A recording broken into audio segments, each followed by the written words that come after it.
சுரேஷ் மதிக்கிட்ட இப்போ எப்படி இருக்கு? கொஞ்சம் பெட்டரா ஃபீல் பண்றியா? இப்போ கொஞ்சம் பரவாயில்ல. கொஞ்சம் கொஞ்சமா எல்லாத்தையும் ஏத்துக்கிட்டு பழகிக்கிட்டு தானே ஆகணும். சரி, போனது போகட்டும். இதுக்கப்புறமாவது வீட்ட கவனிச்சுக்கிட்டு நீ கொஞ்சம் ரிலாக்ஸா இருக்கலாம். ஏன் இதுக்கு முன்னாடி நான் ரிலாக்ஸா இல்லையா என்ன? வீட்ட கவனிச்சுக்கிட்டா தான் ரிலாக்ஸா இருக்க முடியுமா? ச்சே! நான் அப்படி சொல்ல வரல. நீ காலையில எந்திரிச்ச உடனே ரோபோ மாதிரி வேலைக்கு கிளம்பி போகணும்ல.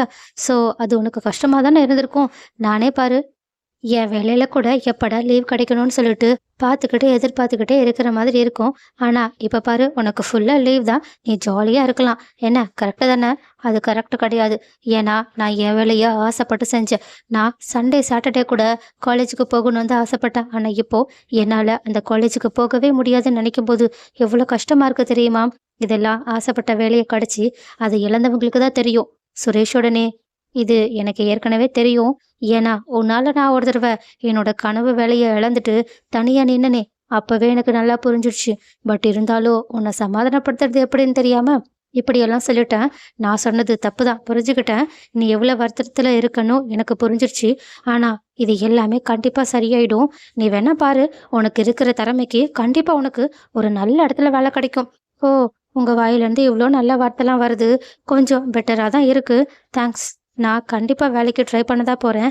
என் திறமைக்கு இன்னும் மிகப்பெரிய வேலை கூட எனக்கு காத்துக்கிட்டு இருக்கும். சரி, நான் தூங்குறேன்னு அவங்க படுத்துக்கிட்டே எதையோ நினைச்சு பார்த்துக்கிட்டு இருக்க. அப்ப தங்கராஜ் சொன்னதை யோசிச்சு பார்த்துட்டு சுரேஷும், "உன்கிட்ட ஒண்ணு கேட்கணும். கேட்கலாமா?" தாராளமா கேட்கலாம். அப்புறம் எனக்கும் உங்ககிட்ட ஒண்ணு கேட்கணும்." "சரி, நீ ஃபர்ஸ்ட் சொல்லு." "இல்ல, உங்க மாமா எப்பவுமே இப்படிதானா?" "எப்பவுமே இப்படிதானானா?" "இல்ல, எல்லார் முன்னாடியும் வச்சு உங்க அக்காவ அவங்க ரொம்பவே கஷ்டப்படுத்துறாங்க. அது உங்களுக்கு புரியுதா இல்லையா?" "மாமா அப்படி என்ன தப்பா சொன்னாங்க?" "அக்கா பேசினத தானே சொன்னாங்க. ஸோ அதுல ஒரு தப்பு இருக்கிற மாதிரி எனக்கு ஒண்ணும் தோணலையே." "என்னங்க இப்படியெல்லாம் பேசிக்கிட்டு இருக்கீங்க? போகும்போது உங்க அக்கா எப்படி கஷ்டப்பட்டு அழுதுகிட்டு போனாங்க. அத பார்க்கும்போது கூடவா தெரியல யார் மேல தப்பு இருக்குன்னு? தப்பு அதே சமயத்துல யார் மேல இருந்தாலும் சரி, இப்படியெல்லாம் பண்றது கொஞ்சம் ஓவர் தான். நீங்களே கொஞ்சம் பொறுமையா யோசிச்சு பாருங்க. இப்படி பர்சனலா சொன்ன விஷயத்த அப்படியே பப்ளிக்கா அவங்கள அசிங்கப்படுத்துற மாதிரி சொன்னது அவங்களுக்கு எவ்வளோ ஹர்ட்டிங்கா இருக்கும்." உடனே யோசிச்சு பார்த்த சுரேஷும், "அதுவும் கொஞ்சம் கரெக்ட்டு தான். ஆனா என் மாமா எதையுமே ஒளிவு மறைவு இல்லாம என்னோட குடும்பத்துக்கிட்ட சொல்றவங்க. அதனால தான் இது எல்லாத்தையுமே சொல்லிட்டாங்கன்னு நினைக்கிறேன். இத பத்தி அவங்க தெரிஞ்சுக்காம இருக்கலாம். அதுக்காக அவங்கள தப்பு சொல்லக்கூடாது. பாருங்க, இப்ப கூட கஷ்டப்பட்டுட்டு போன உங்க அக்காவ பத்தி நீங்க யோசிக்கல. உங்க மாமாவ பத்தி தான் யோசிக்கிறீங்க. அப்படி உங்க மாமா உங்களுக்கு என்னதான் செஞ்சுட்டாங்க?" உடனே யோசிச்சு பார்த்த சுரேஷும், "என் மாமா தான் எனக்கு எல்லாமே. அவரால தான் எனக்கு இந்த வேலையும் கிடைச்சிச்சு. நான் இந்த மாதிரியான ஒரு இடத்துல இருக்கிறதுக்கான காரணமே அவர்தான். என்னோட வாழ்க்கையிலேயே மிக முக்கியமான ஸ்தானத்துல அவர் இருக்காரு. அவரு என்னோட நல்லதுக்காக என்னனாலும் செய்வாங்கன்னு" சொல்ல, மதி உடனே, "ஏன் உங்க நல்லதுக்காக என் கூட வந்து சேர்ந்து வாழ சொல்லி உங்ககிட்ட பிளான் போட்டு குடுத்ததுனாலயே உங்க மாமாவ உங்களுக்கு ரொம்ப பிடிச்சிருக்கா என்ன?" ஷாக்கான சுரேஷும், "நீ என்ன என்ன சொல்லிக்கிட்டு இருக்க? இதெல்லாம் உன்கிட்ட யாரு சொன்னாங்க?"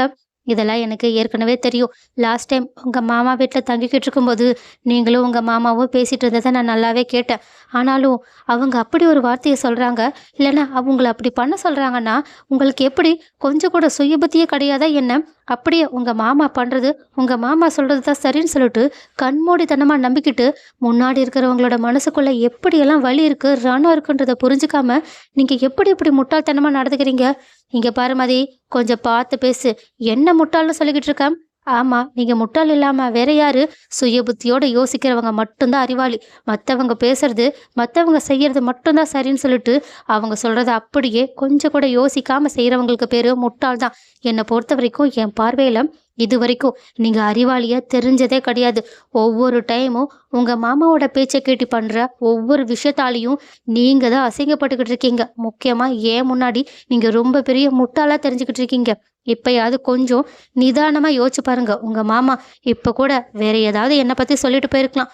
ஏன் மறுபடியும் என் கூட சேர்ந்து வாழ சொல்லி அப்ரோச் பண்ண கூட சொல்லியிருக்கலாம். கரெக்டா தானேன்னு சொல்ல சுரேஷும் திரு திருன்னு முழிக்க, எனக்கு நல்லா புரிஞ்சிருச்சு இதுதான் நடந்திருக்குன்னு. ஆனா சத்தியமா சொல்றேன், உங்களோட சுய புத்தியோட நீங்க இதை யோசிச்சீங்கன்னா உங்களுக்கு சரியான பதில் கிடைக்கும். உங்க மாமா சொல்றாங்கன்றதுக்காக நீங்க எல்லாத்தையும் கண்மூடித்தனமா பண்ணீங்கன்னா கண்டிப்பா ஒரு நாள் இல்லைன்னா ஒரு நாள் அதனாலேயே நீங்க ரொம்ப பெரிய முட்டாளா இருந்திருக்கீங்கன்றத கூடிய சீக்கிரம் தெரிஞ்சுப்பீங்கன்னு சொல்லிட்டு உடனடியா அவங்க அவங்க பாட்டுக்கு அந்த பக்கமா சாஞ்சு படுத்து தூங்க ஆரம்பிக்கிறாங்க. பட் இந்த மாதிரி மதி சொன்னது எல்லாத்தையுமே யோசிச்சு பார்த்த சுரேஷும் ஆரம்பத்துல இருந்து தங்கராஜ் சொல்லி தான் என்னெல்லாம் பண்ணோம், அதுவும் தனக்கு பிடிக்காத விஷயங்கள் என்னெல்லாம் பண்ணுன்றதை யோசிச்சு பார்த்துட்டு, இவ சொல்றது நமக்கு கோவத்தையே உண்டு பண்ணாலும் அதுவும் சரின்னு தான் தோணுது. மாமா சொல்றாங்கன்றதுக்காக நம்ம எடுத்த இடத்துக்கெல்லாம் நம்ம மாமாவோட பேச்சையே எடுத்துக்கிட்டு இருக்கோம். அதுலயும் இதுக்கு முன்னாடி கூட மாமா இவ கூட சேர்ந்து வாழ சொல்லி சொல்லும்போது எனக்கும் அது பிடிக்கல. ஏன்னா இவளோட நிலைமையை யோசிச்சு பார்த்துட்டு நம்ம அப்படிதான் நினைச்சுக்கிட்டு இருந்தோம். இருந்தாலும் மாமா சொன்னா சரியா இருக்கும்னு எல்லாத்தையுமே பண்ணோம். பண்ணி என்னத்துக்கு மண்டையில அடிபட்டது தான் மிச்சம். ஒருவேளை இவ சொல்ற மாதிரி மாமா சொல்றதெல்லாம் நம்ம கேட்கக்கூடாதோ? சிச்சி, நம்ம இதுக்காக இப்படியெல்லாம் யோசிக்கிறோம். இவகிட்ட ஒரு 10 நிமிஷம் கண்டினியூஸா பேசினா போதும், என்னையும் மாமாவையும் இவ பிரிச்சாலும் பிரிச்சிருவா. ம்ஹும். எதுவுமே நம்ம யோசிக்கக்கூடாது. இப்போ சுரேஷ், நீ எதையுமே யோசிக்காம உன் மாமா மட்டும் தான் முக்கியம்னு யோசிச்சு பார்த்துட்டு படுத்து தூங்குடான்னு சொல்லிட்டு அவங்க பாட்டுக்கு போத்தி படுத்து தூங்கிடுறாங்க. பட் கனவுல கூட மதி சொன்னது மட்டும்தான் அவங்களுக்கு ஞாபகத்துக்கு வருது. ஏன் ஒரு கட்டத்துல உண்மையாதான் இருக்குமோ, நம்ம முட்டாள் தான் இந்த நடந்துக்கிட்டு இருக்கோமோன்னு சொல்லிட்டு அவங்களுமே யோசிக்க ஆரம்பிச்சுக்கிட்டு இருக்காங்க. ஆனா அடுத்த நாள் காலையில வழக்கம் போல மதி எந்திரிச்சு ஜாகிங் எல்லாம் போயிட்டு வந்துட்டு கிச்சனுக்கு வந்து மலருக்கு தேவையான உதவிகள் எல்லாத்தையுமே பண்ணிக்கிட்டு இருக்கும்போது அங்க வந்த ராஜலட்சுமியும், மலரு எனக்கு சுடு தண்ணி எடுத்துட்டு வா. அதோ எடுத்துட்டு வர அத்தை, இருங்க நீங்க சமைங்க, நான் கொடுத்துட்டு வரேன்னு சுடு தண்ணி எடுத்துட்டு போயிட்டு அவங்க மாமியார் கிட்ட கொடுக்க. ஆனா அவங்களும், என்ன இதுல விசத கிசத கலந்து வச்சிருக்கியா என்ன? அதெல்லாம் ஒன்றும் கிடையாது, சுடு தண்ணி தான், நான் கூட போடல, அவங்க தான் போட்டாங்க. அத்தை, நான் தான் அத்தை போட்டேன். நீ போட்டேன்னா நீ எடுத்துட்டு வந்து எடுத்து தர முடியாதோ? இவகிட்ட கொடுத்து அனுப்புற. இவ கோவத்துல சுடு தண்ணியை என் மூஞ்சில ஊத்தினாலும் ஊத்திடுவா. அது அடுத்தவங்க நடந்துக்கிறத பொறுத்து இருக்கு. அது மட்டும் இல்லாம நான் அப்படி ஒரு நாளும் பண்ண மாட்டேன்னு எனக்கு நல்லா தெரியும். என்னை பார்த்து நீங்க அவ்வளோ பயப்படுறீங்களா என்ன? நான் ஏன் உன்னை பார்த்து பயப்படணும்? நீ பண்ற காரியத்துக்கு நான் தான் முகுஜில சுடு தண்ணி எடுத்து ஊத்தணும்னு திட்டிக்கிட்டு இருக்கும்போதே சுரேஷ் அங்க வந்துடுறாங்க. இதை பார்த்துட்டு ராஜலட்சுமியும், பாத்தியாடா உன் பொண்டாட்டி என்ன சொல்றா பாத்தியா? என்னம்மா என்ன நடந்துச்சு? உன் பொண்டாட்டி என் மூஞ்சில சுடு தண்ணி ஊத்துவன்னு சொல்லிக்கிட்டு இருக்காடா. பாத்தியா, அவ ஊத்துனாலும் ஊத்திடுவாடா. எனக்கு இவள இப்பெல்லாம் பார்க்கவே பயமா இருக்குடா. பாரு எப்படி மறைச்சுக்கிட்டு இருக்கா. ஆனா சுரேஷும், அம்மா நான் வரும்போது இங்க என்ன நடந்துச்சுன்றத முழுசா பார்த்துட்டு தான் வந்தேன். அங்க நடந்தது ஒண்ணு, நீங்க பேசுறது ஒண்ணா இருக்கேம்மா. ஒருவேளை இதுக்கு முன்னாடி நடந்த பிரச்சனையிலையும் இப்படிதான் நடந்துச்சா என்ன? உண்மையை சொல்ல போனா நீங்க தான் மதியோட முகத்துல சுடு தண்ணி ஊத்துவேன்னு சொல்லிக்கிட்டு இருந்தீங்க. ஆனா இப்போ அப்படியே மாத்தி பேசுறீங்க. மதியோடனே இப்பயாவது புரியுதா யாரு உண்மையை சொல்றாங்க யாரு பொய்ய சொல்றாங்கன்னு?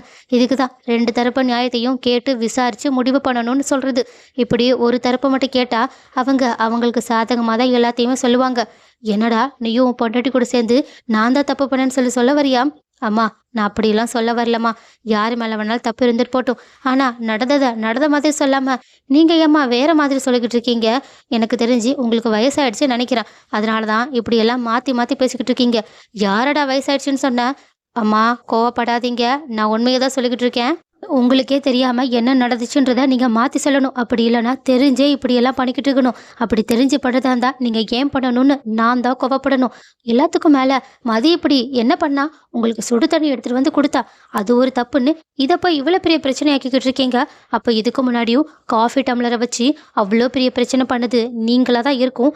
மதி இதுக்கு நடுவுல எதுவுமே பேசாம தான் இருந்திருப்பான்னு அவங்க மதிக்கு சப்போர்ட் பண்ணிட்டு ராஜலட்சுமிய கோவத்தோட திட்டிக்கிட்டு இருக்க. இதை பார்த்துட்டு மலருக்கே ஆச்சரியமா இருக்கு. மதியும் ஷாக்கிங்கோடு தான் சுரேஷை பார்த்துக்கிட்டு இருக்காங்க. ஆனா ராஜலட்சுமி அதிர்ச்சியில உறைஞ்சி போய் உட்காந்துருக்க. சுரேஷ் ஒரு கட்டத்துல, தயவு செஞ்சு இப்படி பண்ணாதீங்கம்மா, ஆல்ரெடி நிறைய பிரச்சனைகள் ஓடிக்கிட்டு இருக்கு, உங்களால புது புது பிரச்சனைகள் இப்படிதான் வந்துகிட்டு இருக்குன்னு நினைக்கிறேன்னு சொல்லிட்டு அவங்கள திட்டிட்டு அங்கிருந்து போகிறாங்க. ஸோ அடுத்து மதி நினைச்ச மாதிரியே சுரேஷ் சுய புத்தியோட யோசிக்க ஆரம்பிச்சிட்டாங்களா என்ன? அப்படி கூடிய சீக்கிரம் நடந்தா நல்லா இருக்கும்னு யாரெல்லாம் நினைக்கிறீங்க?